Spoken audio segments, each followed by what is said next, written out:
Kia whanau, here's the second part of the Rangatahi Centre analysis, and here's what you need to do. You will be looking at the questionnaire responses here, and there were only 22 responses to this questionnaire. This questionnaire was developed last year by some of the students. You'll see that some of the questions have got some pretty good responses too. You're just looking at things overall here. I would say what you should actually tend to do is go, okay, 3 and 3. That comes to your teachers really, they helped. I would call it helped because you just reduce that really helped into helped. Students 9 and 1, 10 students helped. Family 5 and 2, 7 family. Group community 9, youth workers 6, someone outside 5, no one 3. I think there's been a dog and a cat. You can see a bit of an idea of some of the skills that they've got, some of the social values. But what I would want to point out to you is the demographics are at the end, and you'll find that some of the questions are not that, well, we would say strong demographically. So what happens when you get answers like 7 saying trans, and we know that this is not quite true, and actually there's a bit of there's problems with that question in itself, that actually there could be some lying and misleading going on there, and that may be indicative of what else is in that questionnaire. So you've got to take things with caution here. This is where triangulation comes into it quite a lot. You're not actually wanting to say who, you don't want to focus on the demographics, you want to focus on the findings and see if you can find anything in the questionnaire that you can also find in the observation and in the interviews.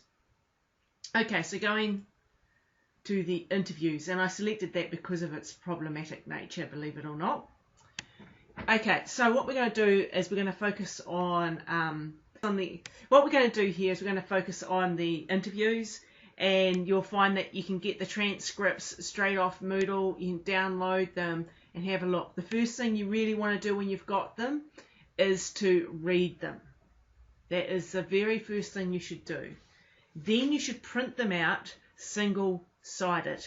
Single-sided whanau, you want them single-sided because you want to get something out called the scissors. When you get the scissors out, what you want to do is to go down the transcript and you want to cut out each answer and each question. Once you've cut it out, you should also have on your desk 2 bits of paper. One with a negative sign, one with a positive sign. As you cut things out, put them into the different signs, whether you find them negative or positive. When you're finished, you should actually find that you've got 2 pretty balanced bits of paper. You might even want to have a third bit of paper that's an in-between bit of paper. I tend to really throw them into one box and then I try to find other boxes within that box. But if you want 3 bits of paper, that's really good. There are other ways you can do this too. You could start to do your thematic analysis. This is what I'm taking you down at a really small level, and that's when you look for little themes and you're trying to find all those little things. We're going to look for a big theme and then we're going to shuffle in those boxes and find those little themes. So I've got 2 big boxes of big stuff. What I then do is read out my stuff within the boxes. So I've got within my negative box, where did you go after Rangatahi Centre? I went back to school. So what is learning like now? I feel cheated. At the Rangatahi Centre, I realised I could learn if the topics are of interest to me. And I learned I was pretty brainy. I got credits. So this is a negative experience of going back to school. I'm going to put that down, negative experience of re-engagement back at school. So what I've started to do in this box, this student's gone back to school, negative experience re-engaging back at school, but also a feeling of cheated, and so I don't quite know where I'm going. It could be 2 things. We'll see what else I end up putting with that one. Another participant here. I try and make sure I get in a variety of participants as I read these out. Did you attend school? Couldn't be effed with the teacher's bad attitude. So I've got a box now all of a sudden that I'm starting called teachers. I keep coming up this one participant. So I'd notice that when I'm reporting that for a couple participants in particular, things weren't going well. What are your views in school? Because I was pregnant, I wasn't accepted. I was labelled as someone who doesn't need the education. So I've got another one that's very similar to the first one about being labelled. It's also got something to do with teachers, so I'll put it into a labelled box and a teacher's box. Can you see how I'm starting to draw out little boxes within those boxes? So I've already identified that two things that are coming through my data, our data, for young people not wanting to engage back in school.